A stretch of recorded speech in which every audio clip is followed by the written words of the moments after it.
So yun guys, dumating na yung order ko from K99. Ito, from K99. Tingnan natin. Kasi sabi dito, kailangan i-video bago buksan.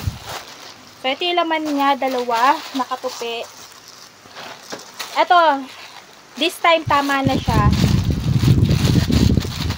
Gentlewoman na kulay black kasi last time yung nakuha ko sa ibang shop. Pangit. Tapos ito may mga sobrang sinulit lang pero okay na. So yun, kompleto ko na siya. Meron akong puti at itim. So ayan siya. Kasama yung strap. Mahaba. Then yung loob, may pangalan and yung likod. So itong sobrang sinulit, tatanggalin ko na lang yan.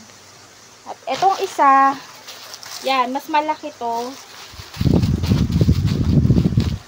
Maganda rin. Tapos makikita mo nakasil talaga siya. Oh. Ang hirap punitin. Masisira talaga yung plastic. So, ito siya.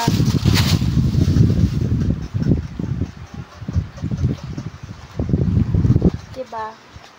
Tapos yung loob niya may lining. Tapos may zipper. Yun nga lang, wala siyang lock dito. Kundi, ang pinaka-lock niya, ganyan lang. Diba? Tali lang. So, yun. Ito yung natanggap ko. Kung i-compare natin to, mas malaki yun eh. Meron akong isa, ito. Ito yung small size.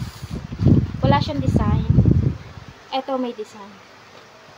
Small, medium. Mas okay to guys. Kasi mas marami akong malalagay dito. Then, yung sa tahe, ayan. Doblehin na lang natin para sure. So, that's it for today's video. Kung gusto niyo ito guys, doon ako umorder sa K99. Letter K, tapos number na 99 magkadikit. So, yun lang. From Valenzuela City. So, 2 to 3 days ang shipping. So, mabilis lang siya.